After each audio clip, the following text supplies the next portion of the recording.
Va ora in onda Cultura e Arte con il professore Andrea Rognoni. A voi la linea. Eccoci qua, sono Andrea Rognoni, cultura popolare italiana, fra parentesi italiana, nel senso che è ovvio che prevale ampiamente il discorso del mondo italofono, ma anche di tutte le lingue parlate all'interno del mondo che è anche italofono. Ecco.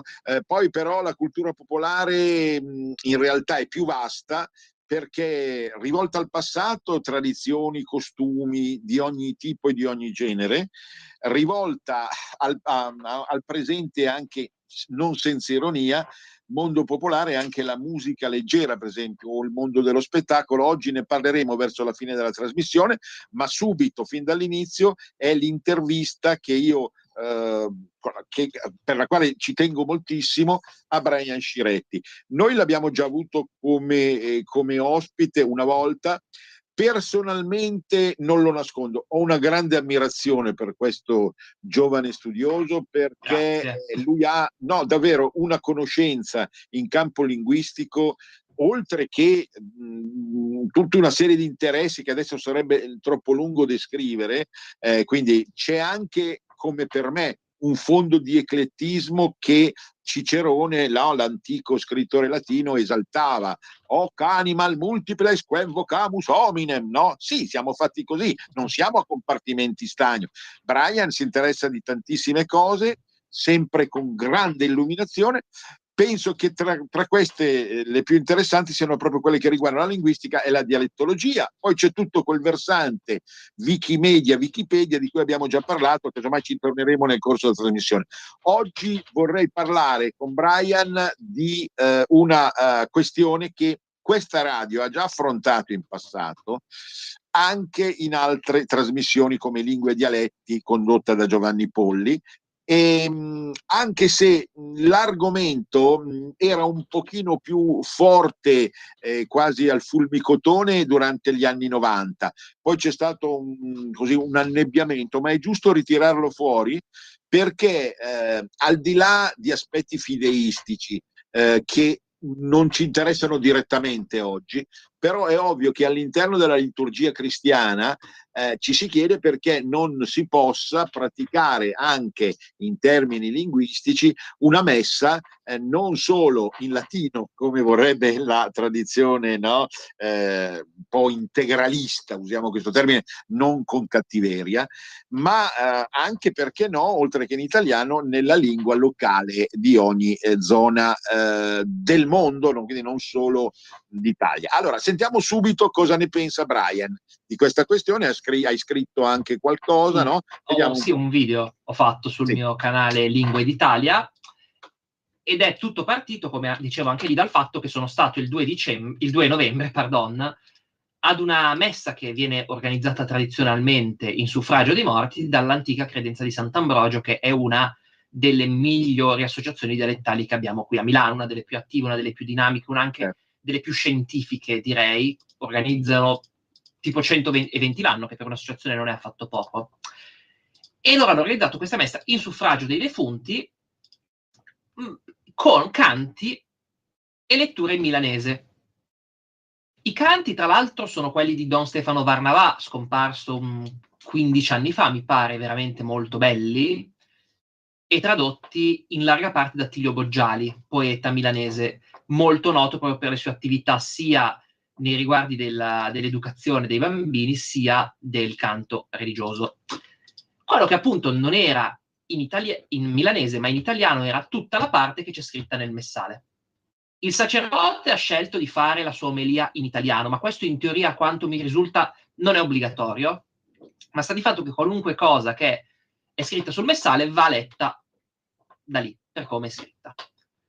Tu hai citato il fatto del latino, e effettivamente fino al metà anni 60, prima del Concilio Vaticano II, era così, la messa era in latino ovunque in tutta la Chiesa occidentale. Poi c'erano le varie chiese orientali che magari la fanno in greco o in siriaco, ma dopo il grande scisma sono talmente pochi che quasi non ha senso neanche parlarne, come se fosse un qualcosa di eccessivamente importante. E dunque si è passati da avere tutti una lingua universale con l'apertura a quelle che vengono chiamate dalla Chiesa lingue vernacolari. Ancora oggi l'italiano per la Chiesa è tecnicamente un vernacolo. Si è passati appunto solo dal latino a queste lingue. Il problema è sempre alla fine che per usare una lingua ci vuole un messale. E chi lo autorizza questo messale? Ad esempio, paradossalmente, ci sono qua in Italia dei preti che, senza farlo troppo sapere, fanno la messa in dialetto, facendo anche proprio la traduzione delle parti di messale. A quando mi dico non lo sanno anche i superiori, non è una cosa vietatissima, ma è meglio che non venga pubblicizzata eccessivamente. Ma paradossalmente poi, dove ci sono comunità migranti di italiani all'estero, migrate prima che l'italiano divenisse d'uso comune, fare la messa nella lingua locale è una cosa che si fa senza troppi problemi. C'è un video qua su YouTube della comunità di Botuverá in Brasile, dove c'è la messa tutta in bergamasco. Dunque, viene anche un po' difficile credere che Gesù si offenda se si fa la messa in bergamasco a Bergamo, ma se la si fa a Botuverá va bene. Tu hai parlato anche che era un tema di attualità. Anni fa, adesso si è un po' perso. C'è una considerazione che ha fatto sotto il mio video un utente, molto interessante, che parzialmente anche condivido, il fatto è che spesso questa tematica diveniva una rivendicazione extra-ecclesiastica. Magari arrivava la persona che non metteva piede in una chiesa da 10 anni, non saprebbe distinguere la consacrazione dell'Eucaristia dalla preghiera finale, però prendeva come battaglia propria questa cosa, che per carità può essere anche giusto, ma poi inizia un po' a puzzare di qualcosa di esterno che è slegato dalla liturgia. E io la vedo invece diversamente. Io penso se c'è una comunità di fedeli che questa lingua la parla, che può essere che la parli perché magari è la sua lingua madre, e comunque in Lombardia ci sono ancora tante persone che parlano il lombardo come lingua madre, ed è una delle regioni messe peggio in questo termine. Pensiamo quanta gente potrebbe andare a una messa in Sardegna in sardo o nel sud Italia nella lingua, quella che l'UNESCO chiama napoletana, con un termine un po' infelice, e capirla forse anche meglio della messa normale. Però nel momento in cui c'è l'interesse dei fedeli, o secondo me o si torna a una logica preconciliare per cui c'è una sola lingua del latino e tutti, se non la capiscono, si leggono il foglietto, oppure non si può negare a una comunità il diritto di parlare la sua lingua, anche di sentire la sua lingua più che parlarla anche a messa, se c'è interesse.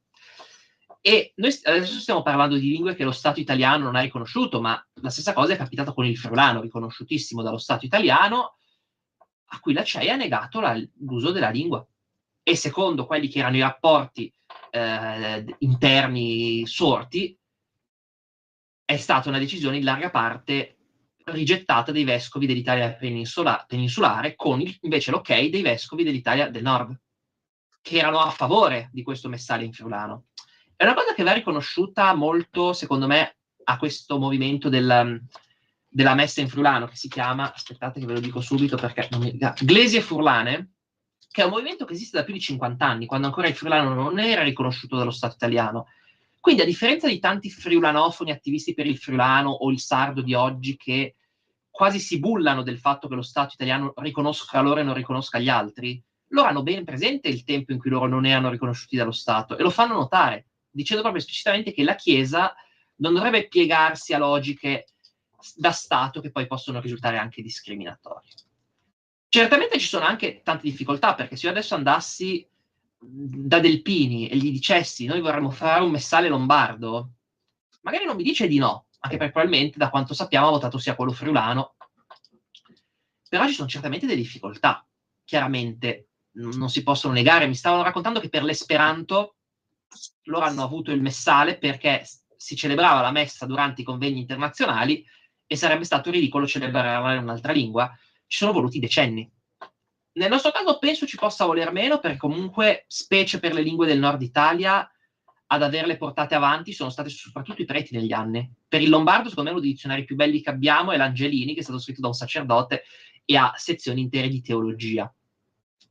Però chiaramente bisogna, anche solo il fatto di dover definire un'ortografia, decidere quale dialetto utilizzare per il messale, o se ammettere magari anche una varietà di dialetti, che non è come dice qualcuno che il dialetto della località X è incomprensibile a quella Y a un chilometro, però provare a mettere insieme bergamasco, bresciano, milanese esistono delle differenze grammaticali che oggettivamente non possono essere standardizzate. Un po' come in italiano, dire obbedire e ubbidire sì è la stessa parola, ma si pronuncia in modo diverso, non c'è un modo di standardizzarla.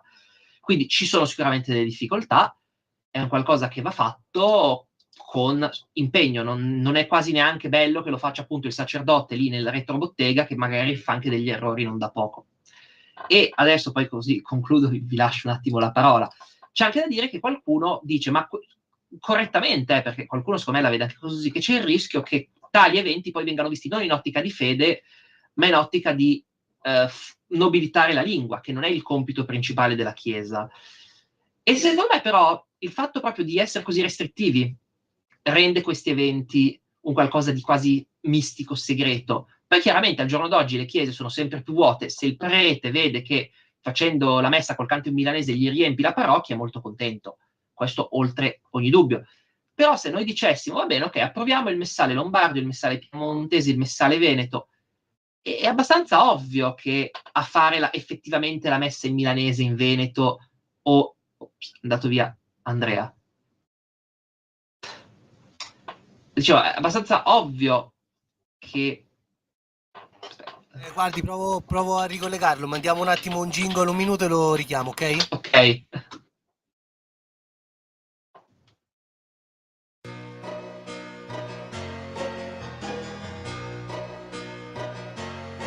It was a theme she had on a scheme he had, told in a foreign land, to take life on earth to the second birth, and the man was in command. It was a flight on the wings of a young girl's dreams that flew too far away.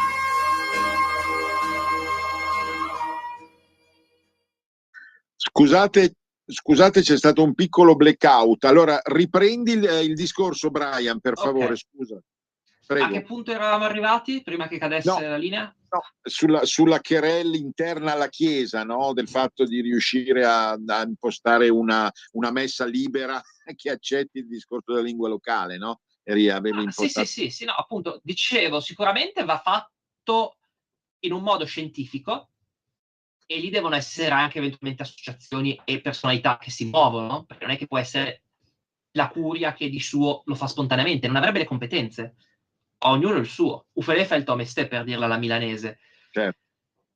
Però appunto, secondo me, se questo discorso invece di essere lasciato all'evento straordinario, il prete che lo fa nel suo sgabuzzino, che senza che nessuno lo sappia, venisse regolarizzato, si dice facciamo un messale piemontese, uno lombardo, uno veneto, via discorrendo, uno potrebbe dire, sarebbe sicuramente un evento raro, perché vedo difficile che se domani si approva un messale lombardo, tutte le chiese in Lombardia iniziano a usarlo. Sarebbe qualche prete che ogni tanto, ma che sia magari per suo piacere personale, magari perché gli piace la tematica, magari perché invece ha una comunità dove viene parlato, direbbe la messa in questa lingua, però non ci sarebbe più quell'alone un po' di segretezza, un po' di mistero, che secondo me invece favorisce i fazionalismi, l'idea del questo prete è dei nostri e cose del genere, che in un ambito, diciamo, di fede non dovrebbero avere più di tanto senso. Certamente. Ovviamente si potrebbe pensare nell'articolare, perché le messe sono tante, ci sono messe mattutine, serali, ci sono messe più importanti e solenni, altre diciamo di recupero fedeli. Uno entra in una chiesa, ha l'impressione che ci sia veramente una specie di deserto a volte, ma non lo sto dicendo in senso perché mi interessi l'aspetto religioso, ma proprio perché alcune messe in lingua locale potrebbero essere fatte in orari che sono più ricettivi per un certo tipo di fedele. Tendenzialmente è noto che le persone più anziane la lingua locale la conoscono, le persone più giovani, insomma, al di sotto dei 40-45 anni tendono a parlarlo male o a non conoscerlo. Ecco, tutta questa querelle, per la verità, era stata affrontata da questa radio o in termini così di movimento culturale federalista attraverso alcuni mezzi di comunicazione scritti, in relazione al fatto che la tradizione cattolica, per esempio sotto Pio IX, ma perlomeno fino agli anni degli anni 20, era una tradizione di forte rispetto delle identità locali, proprio in complemento al fatto che quel famoso non expedit, no, pronunciato quasi torrenzialmente dal Papa, era in realtà una sfida allo Stato italiano e quindi anche alla cultura nazionalista italiana. Quindi questo aspetto è affascinante, però rischia magari di portarci fuori riguardo a una questione che rimane strettamente linguistica per noi dal nostro punto di vista, o di cultura popolare in senso lato. In realtà certamente il recupero di questi aspetti potrebbe avere un'incidenza anche su un certo tipo di sensibilizzazione da parte di un pubblico che si sente spaesato se sente parlare una lingua italiana standard, magari con un accento di una regione lontana, o se no appunto in latino, ma insomma c'è una simmetria fra il latino tradizionale del mondo cattolico romano e la versante dialettale, e lo dico soprattutto in funzione di un'apertura annunciata dal mondo cristiano anche con gli ultimi papi, in particolare con quest'ultimo, che dovrebbe dimostrare un tipo di accettazione anche nei confronti di questo mondo, perché poi alla fine, se noi pensiamo anche ai cosiddetti immigrati, nulla vieta che il mondo dei migranti e di tutti quelli che arrivano qua da ogni parte del mondo riesca a conoscere sia il registro italofano sia quello fra virgolette dialettale. Non vedo quale sia il problema. Io ho avuto degli allievi al liceo che venivano da lontanissimo e mi dicevano: ma perché qui non avete voi un minimo di rispetto verso la vostra cultura? Cioè, fa un po' ridere che siano loro a pronunciare questo verdetto, ma è proprio così. Ecco. Detto questo, poi io non voglio entrare nei problemi della Chiesa, che sono già tanti e troppi. Certamente, almeno in sardo, in friulano, quindi in quei contesti in cui non si tratta di una minoranza o di qualcosa che non è ufficiale, ma di una dimensione che rimane oramai accettata da tutti. Insomma, il mondo sardo è un mondo bilingue, certo. Che poi non ci siano tutte le garanzie che questo bilinguismo venga salvato per sempre è un altro discorso, però è forte anche la coscienza popolare da questo punto di vista, e non vedo perché. Io chiudo con un'ultima battuta. Andai una ventina d'anni fa a Comboscuro in occasione del grande festival del mondo provenzale, quindi del mondo provenzale, che lì si riunisce nell'alta valle della provincia di Cuneo, e lì ci fu una messa solenne, devo dire anche in lingua provenzale, che tutti videro come logica, no? Perché se noi accogliamo un mondo intero che viene da oltre Alpe o addirittura da alcune zone non francesi, allora noi dobbiamo capire dobbiamo accettare questo fatto. Sulla questione, per esempio, del lombardo, secondo me, Brian, voglio sentire la tua idea, pesa sempre questo imbarazzo trasversale a mondo laico e a mondo religioso, che la Lombardia non possa parlare, cioè che non debba e non possa, insomma, parlare una propria lingua. Ecco, questo pesa tantissimo, ecco, e pesa più sulla Lombardia che su tutto il resto d'Italia. È una sorta di maledizione. Cosa dici, Brian? Sì, c'è da dire che in Lombardia spesso è anche una maledizione autoinflitta, perché spesso i lombardi sono i primi a dire di ritenere di avere una sorta di dovere di appiattirsi totalmente, non capendo quali sono anche i benefici in realtà di anche accogliere persone nuove, che per carità è una cosa utile, una cosa che ha contribuito anche all'economia della Lombardia. Io dico sempre che l'immigrazione sana alla fine è sempre una cosa a mutuo beneficio. Io sono un territorio magari particolarmente dotato, però ho bisogno magari di persone che fanno determinate cose, queste vengono e arricchiscono ancora di più il territorio, un ciclo virtuoso. Ma se lo si fa senza un minimo di riguardo per quella che è la cultura locale, poi si creano anche delle problematiche effettive di integrazione che esistono anche oggi in alcune zone, anche a riguardo paradossalmente di cittadini italiani. E quindi avere una possibilità di mantenere la propria cultura, anche non in un modo esclusivo, non dicendo io Marocco e chi arriva da fuori non deve assolutamente essere come me, deve parlare un'altra lingua, deve essere quasi un sistema di distinzione, ma dire chi vuole parli, viene, gli insegniamo, usiamo la lingua in pubblico, creiamo quello che è un bilinguismo orizzontale. Adesso, tra l'altro, per chi fosse interessato al tema, qualche settimana fa Lissander Brask ha pubblicato uno studio sul tema di come un riconoscimento ufficiale e un uso ufficiale porta all'aumento del prestigio sociale della lingua. Ma comunque sì, in Lombardia c'è una vergogna in larga parte autoinflitta, in parte poi no, perché chiaramente è abbastanza ovvio che uno Stato, se tu già da solo tendi a dire no, io voglio uniformarmi, non è che ti viene a dire no, non farlo, è meglio se non ti uniformi. Però, appunto, se si superasse questa vergogna si potrebbe discutere di tante cose in un modo molto più onesto, valutando anche i benefici di tante cose. Certamente. Ecco, rimane un po' il dubbio sulla possibilità, qui appunto volevo sentirti, di una forza centrifuga regionale che tenda a proporre anche in chiave liturgica non la lingua strettamente, non il parlato strettamente locale, ma qualcosa che diciamo assomigli a uno standard o una koiné regionale.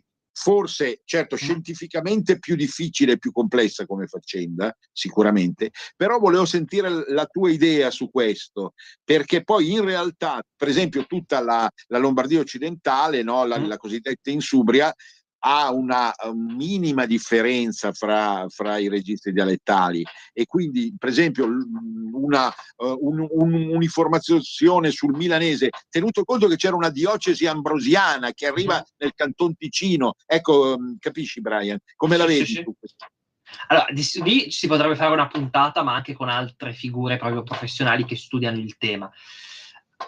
Per quanto riguarda effettivamente quello che viene chiamato Lombardo occidentale, la zona dell'Insubria, ognuno poi ha un po' il suo nome, storicamente il milanese faceva da tetto. La letteratura dialettale moderna, dove la persona scrive nel suo dialetto locale, è qualcosa di moderno. All'epoca la gente scriveva in milanese, però localizzandolo, magari metteva una parola del suo dialetto, cose del genere. Si trovavano poesie milanesi a Busto Arsizio, che sappiamo che ha un dialetto un po' particolare, come in Valtellina, che anche lì inizia a essere un po' particolare. Tipicamente il quello milanese veniva un po' associato all'arcidiocesi di Milano, ma è abbastanza chiaro che influisse anche in altre zone della Lombardia occidentale. In linea di massima, fino agli anni 60 era così. I parlanti lombardo occidentali, quando dovevano standardizzarsi, scrivevano in milanese. C'è il lombardo orientale che, secondo me, stava un po' arrivando a questa fase. Perché, ad esempio, se uno legge le poesie di Pietro Ruggeri, sono scritte in una grafia sostanzialmente classica, un po' insicura, ma classica. L'ho fatta vedere a persone di tutta la Lombardia, l'hanno capita senza problemi. Poi si sono un po' allontanati, quindi diciamo che le possibilità di fare una quindi ci sarebbero, anche perché a chi studia la lingua è abbastanza chiaro quali sono i processi che sono avvenuti. Poi non tutto è standardizzabile, ma quello neanche in italiano. Ci sono casi in cui il parlante poi deve fare la scelta di forma grammaticale o la scelta di termine. Mi sembra che era forse De Mauro che aveva fatto negli anni 60 il conto che per una frase abbastanza semplice, vediamo se trovo, comunque per una frase abbastanza semplice c'erano tipo 300 possibili varietà d'uso. Assolutamente. Tu citi un linguista straordinario che fu Tullio De Mauro, tanto compianto e rimpianto, che conosceva il mondo cosiddetto dialettale e ne capiva le ragioni, nonostante certamente promuovesse anche una cultura nazionale. Assolutamente. E quindi appunto è possibile farlo, il problema è sempre l'accettazione dei parlanti, perché io ho visto proprio questa cosa in modo abbastanza drammatico, parlando, ad esempio, quando mi è capitato magari di girare, di andare ad esempio alla presentazione di Asgargetti in Dolme Bergamasca, la Tiraboschi, bellissimo dizionario tra l'altro. Io quello che ho notato effettivamente è che gli anziani, tipicamente sono più avanti con gli anni, dai 40 in poi, quindi non anziani per forza, quelli che però magari hanno una visione un po' più nativa, che hanno potuto sentire veramente, sono molto localisti, quasi dicono, ah no, nell'altra valle si parla un'altra lingua. Proporre a queste persone un ragionamento magari filologico e dire sì, questa parola andrebbe scritta così, è un suicidio. È già difficile proporre loro cose serie, magari come un'ortografia standardizzata, figuriamoci una quine. Tra i giovani devo dire c'è molta più apertura, molta più apertura, anche perché spesso l'hanno imparata con i nuovi media, parlando con gente su internet, su Facebook, su WhatsApp, e quindi per loro è normale che uno di Milano parli con uno di Bergamo, ed è abbastanza naturale che poi le due varietà tendano a convergere. Certamente, siamo arrivati alla pausa, mi sembra, mi segnala il regista, quindi tra 1 minuto e mezzo ci risentiamo. A dopo. A dopo. Stai ascoltando Radio Libertà, la tua voce libera, senza filtri né censure, la tua radio. Stai ascoltando Radio Libertà, la tua voce libera, senza filtri né censura. La tua radio. Un nuovo modo per sostenere la tua radio. visita radiolibertà.net. Ti basta un click e potrai versare il tuo contributo volontario direttamente online. Potrai donare con ogni tipo di carta di credito, anche prepagata. Ti aspettiamo online su radiolibertà.net. Sostieni la tua radio con il tuo contributo volontario. Radio Libertà. La tua radio. Diamo voce alla nostra gente. A voi la linea. Benissimo. Allora, un'altra questione che mi sembra singolare e accidentata potrebbe essere quella del mondo toscano. Tendenzialmente, lasciamo perdere come i toscani parlano la lingua italiana, con tutte le macchiette, la macchiettistica relativa, soprattutto vista da nord, ma esistono delle differenze anche notevoli per chi conosce la linguistica fra il lucchese, l'aretino e il grossetano. Allora, siccome il toscano in realtà si è evoluto nella modernità nella stessa lingua italiana, con apporti poi anche di altre e osmosi di altre lingue italiane, però insomma l'ossatura rimane quella. Allora ci si chiede se in Toscana comunque valga questa possibilità o no. Cioè, lo dico non perché non abbia un'idea mia o voglia maliziosamente ammiccare comunque a una forma di nazionalismo, però cioè, per cercare di capire, il toscano è terra che è degna da questo punto di vista di una messa o di un altro rito in qualsiasi religione possibile che parli la lingua strettamente locale oppure no? Secondo te? Allora, questa è una bella domanda, perché il toscano ha subito di base quelli che sono i naturali processi di evoluzione dal latino, che può aver subito ad esempio il lombardo. Quello che poi non ha subito il lombardo, il piemontese, il veneto, è che qualcuno creasse una varietà nobile, standard, e la diffondesse ovunque, anche fuori dal dominio linguistico classico. Di base io la penso molto come Fiorenzo Toso, ossia ogni varietà linguistica è degna di tutela e in modo differente in base alle necessità.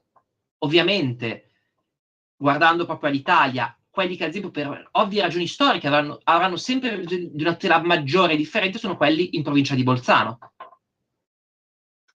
Nel caso della Toscana mi viene da chiedere, è possibile effettivamente fare un messale che non sia semplicemente quello italiano con qualche modifica? Perché c'è stato un periodo in cui alcune avevano detto proviamo a fare la Wikipedia in toscano, e il loro risultato è stato quello di prendere articoli di Wikipedia in italiano, cambiare qualche accento e scrivere al posto di piacere garbare.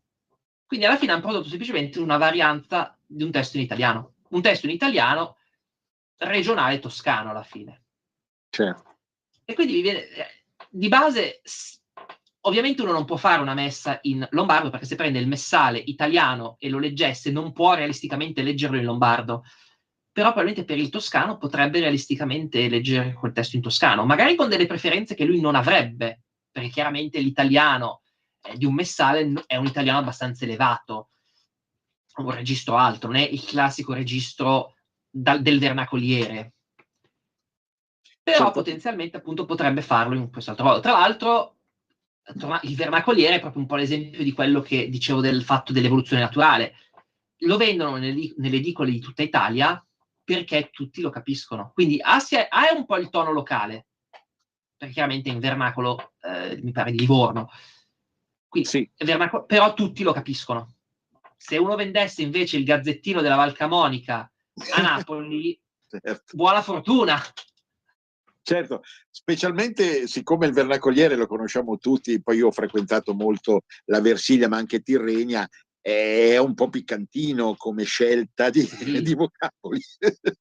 Comunque molto interessante. E senza contare infine, finendo il discorso sulla Toscana, che alcune zone periferiche come il Massese, il Carrarese, la Lunigiana da una parte o l'Aretino orientale dall'altra o infine il Grossetano meridionale non sono realmente toscane pure, diciamo, perché sono condominiali con l'Emiliano, con il Romagnolo, penso a Città di Castello, no, per esempio, oppure addirittura col Romano, con Laziale. Sì.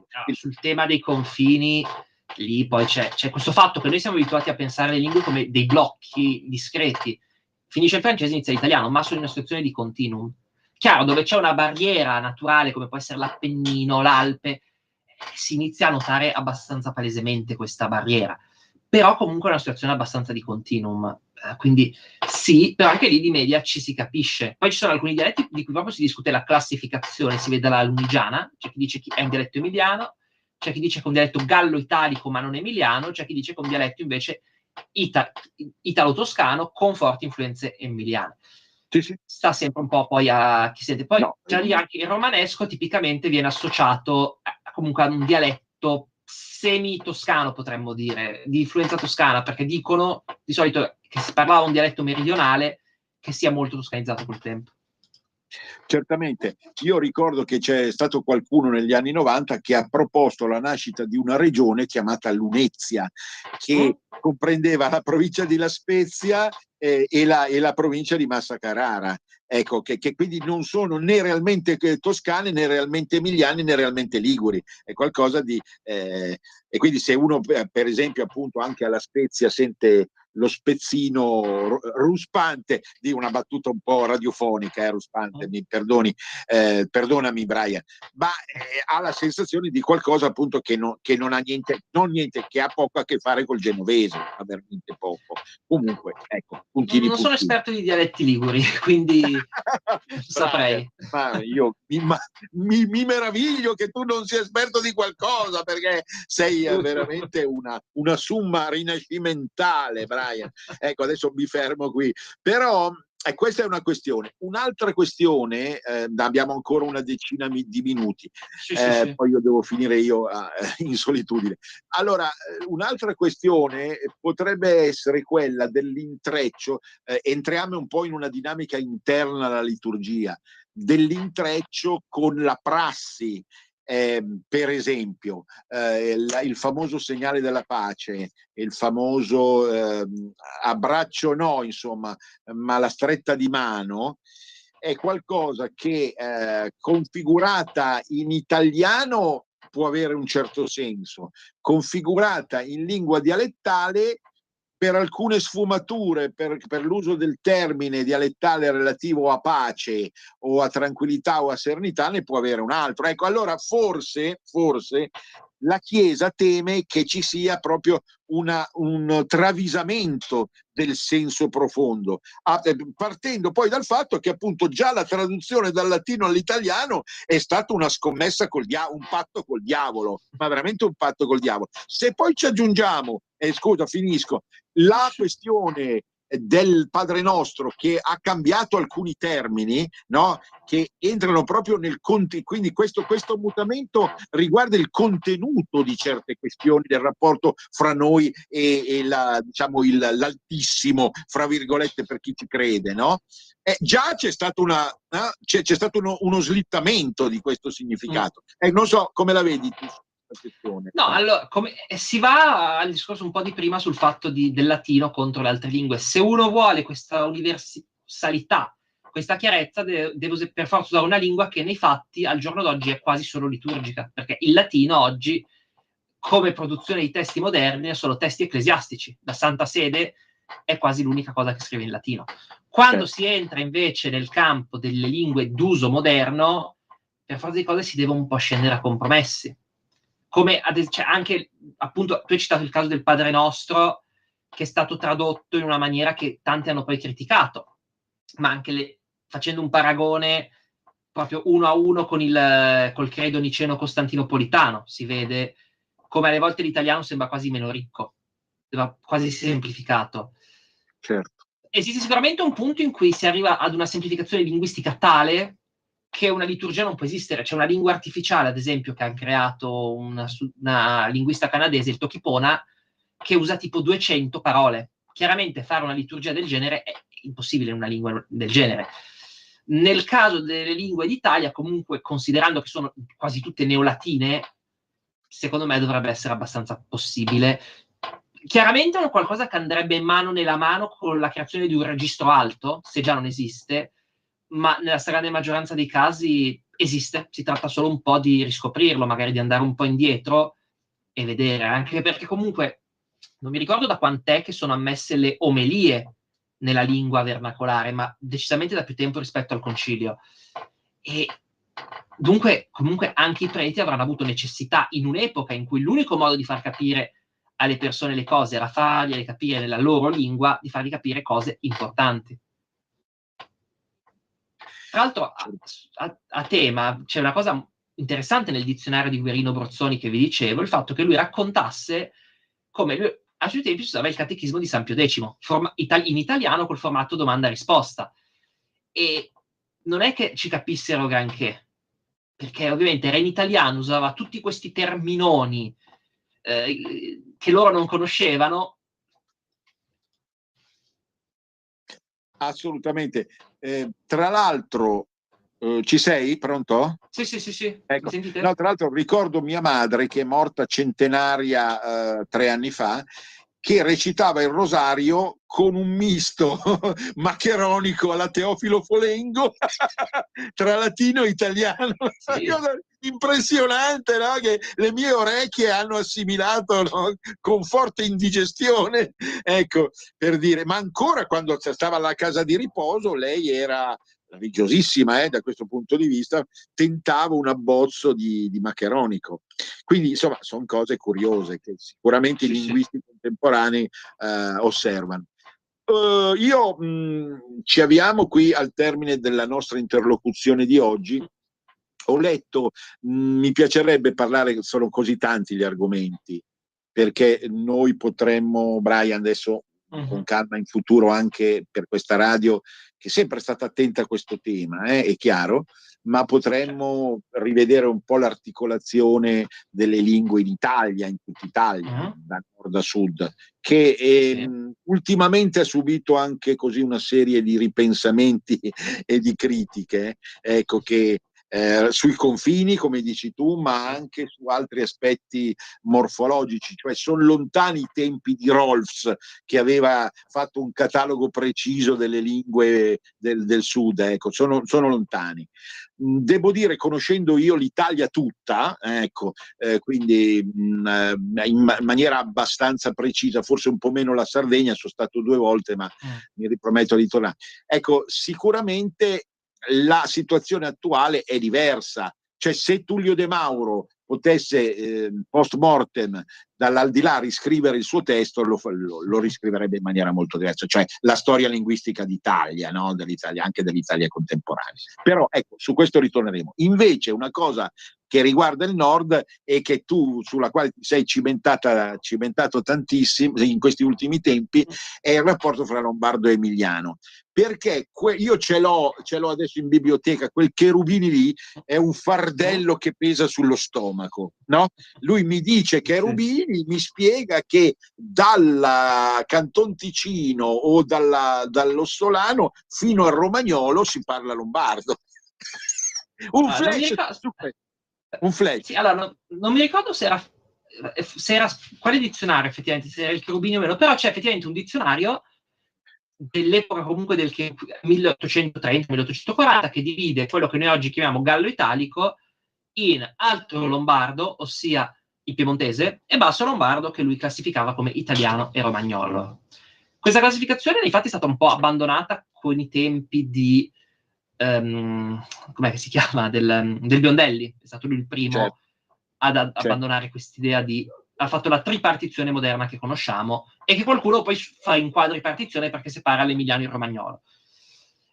Nei fatti, alla fine dipende sempre uno come usa le parole e come le definisce, perché se uno vuole, considerando cosa ha significato Lombardia nella storia, ha significato per più tempo il nord Italia, l'area diciamo gallo-padana, potremmo dire, che la regione attuale, quindi uno potrebbe usarlo come sinonimo dell'odierno gallo italico. Poi bisogna anche capire, noi vogliamo suddividere ulteriormente o no, perché al giorno d'oggi non esiste un'equazione dove tu metti una lingua e ti dice è la stessa lingua o no. La statistica ci può aiutare, ma non ha una risposta definitiva, bisogna anche dare dei criteri. E dunque, secondo me, è interessante guardare Emiliano, Romagnolo e Lombardo, Emiliano, Romagnolo, Lombardo e Piemontese, perché per certi versi è abbastanza chiaro che, ad esempio, nella fonetica sono tendenzialmente più vicini lombardo e piemontese.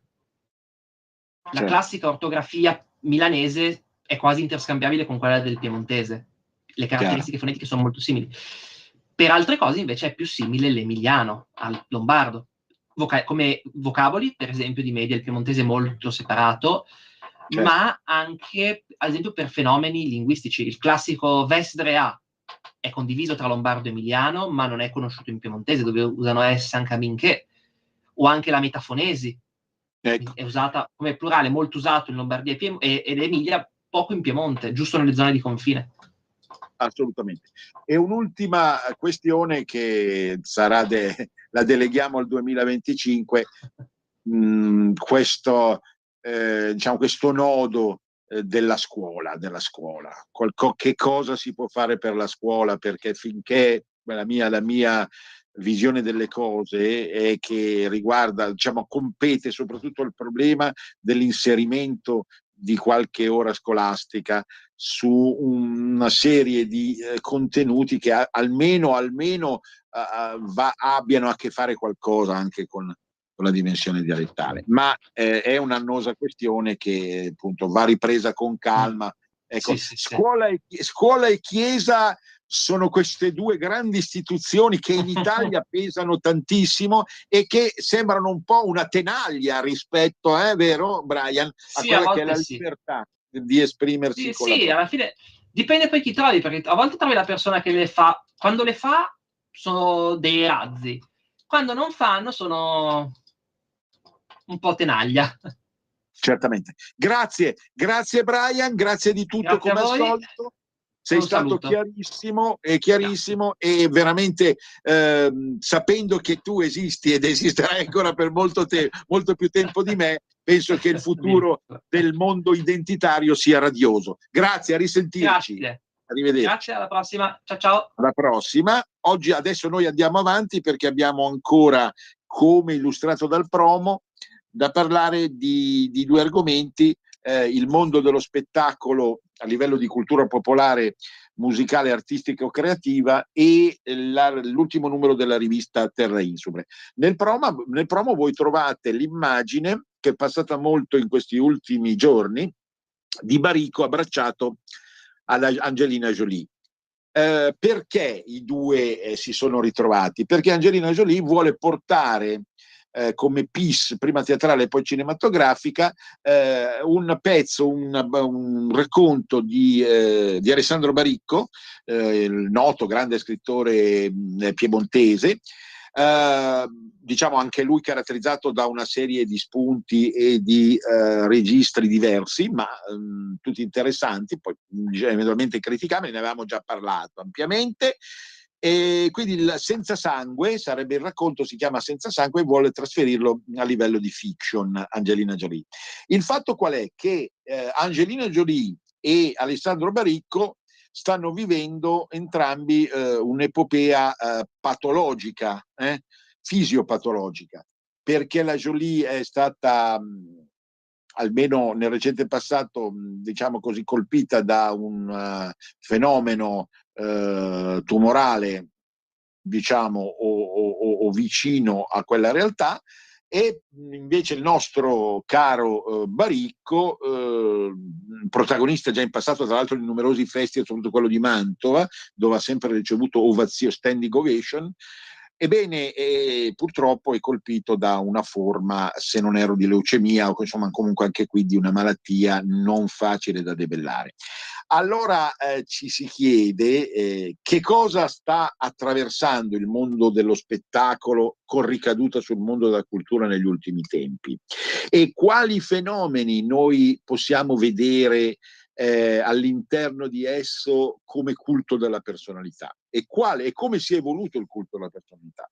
Cioè, che cosa sta succedendo nel terzo millennio? Sta succedendo che le star, siano esse cinematografiche, letterarie, artistiche, teatrali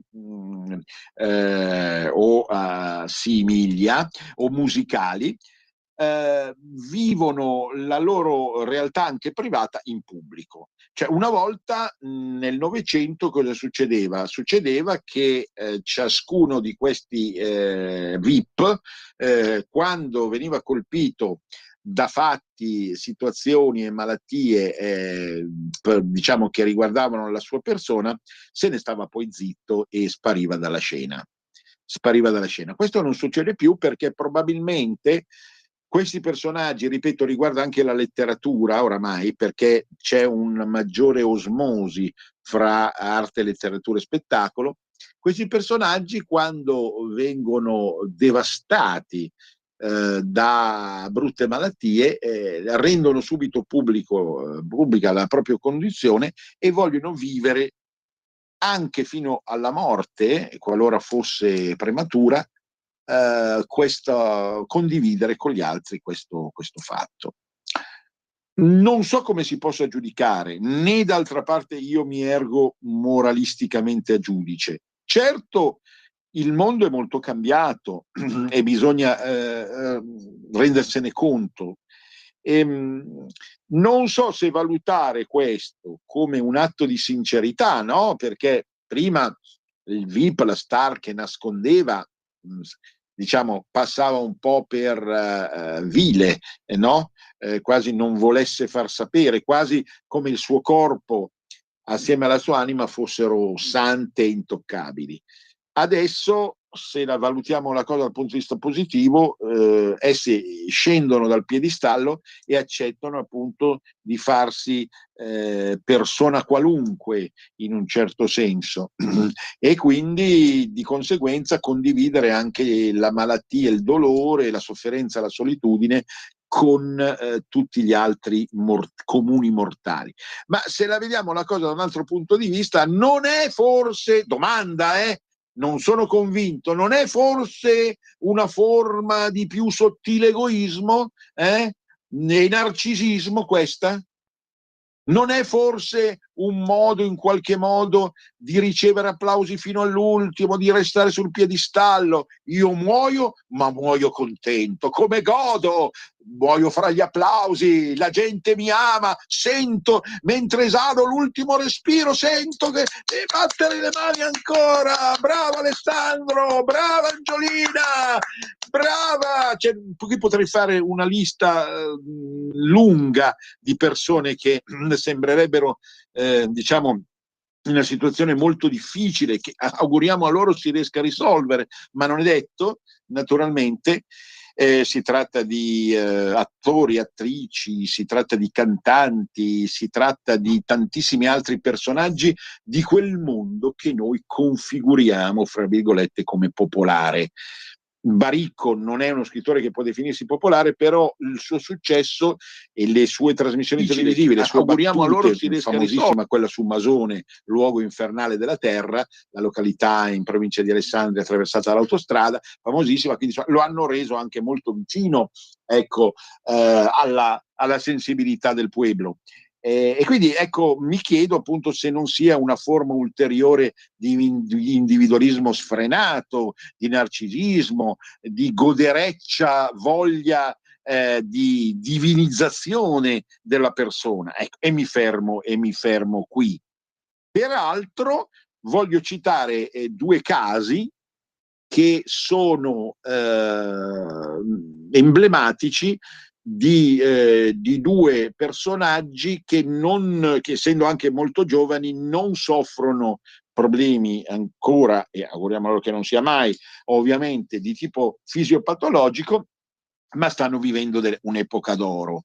Parliamo, cioè quindi proprio dal punto di vista del consenso popolare, parliamo di Annalisa Scarrone, alias Annalisa, e di Stefano De Martino, che è il conduttore di una nota trasmissione televisiva, ma insomma, al di là di questo, sicuramente oramai famosissimo anche per la storia travagliata con Belen. Il mondo pop ha oramai glorificato al femminile Annalisa e al maschile De Martino. Perché? Chiediamoci perché. Perché essi rappresentano, no, due simboli prima ancora che due persone. Annalisa ha ricevuto un premio a Barcellona come la migliore cantante europea e oramai diciamo fa concorrenza come fama anche mondiale con Laura Pausini, tanto che si vocifera sui rotocalchi. E scusate se Andrea Rognoni passa da Kant, Hegel e il federalismo alla, diciamo così, alla musica pop e ai rotocalchi tipo Novella Domenica, perché la nostra mente, animal multiplex, quem vocamus hominem, noi siamo tutto dentro il nostro cranio, lo vedete nel podcast, il cranio, la mia fronte, c'è tutto, ma non solo la mia, cioè nella fronte di tutte le persone del mondo c'è, orbita l'universo intero. Annalisa è l'immagine della donna, diciamo donna ormai quarantenne, piuttosto algida, piuttosto fredda come temperamento, come modo di fare, come uso nelle interviste delle parole in lingua italiana. Scriviamo tra l'altro che lei era di origine siciliana, ma è nata e cresciuta poi a Savona, e comunque la figura si impone, oltre che per la bellezza della voce, proprio per questa sua per questo suo distacco quasi dalla realtà, quasi fosse una dea dell'Olimpo, molto diversa da tutte le altre ragazze che ci cimentano nella musica, attualmente nella musica pop, anche in termini più sguaiati o più folk, in senso anche peggiore. Quindi Annalisa ha questo fascino incredibile, proprio quasi della dea irraggiungibile, che pronuncia dei testi canzonati, musicati, che sono di estrema aderenza col mondo attuale. Pensate appunto a tutte le canzoni di Annalisa che attraversano anche la tematica LGBT, pensate al femminismo o femminismo dell'ultima Sinceramente, pensate ad altre costruzioni che dopo un lungo periodo di anonimato quasi l'hanno lanciata decisamente in orbita. Pensate al De Martino, 35enne, reduce dalla travagliata storia con Belen, che viene proiettato come presentatore capace appunto di intrattenere un pubblico vastissimo.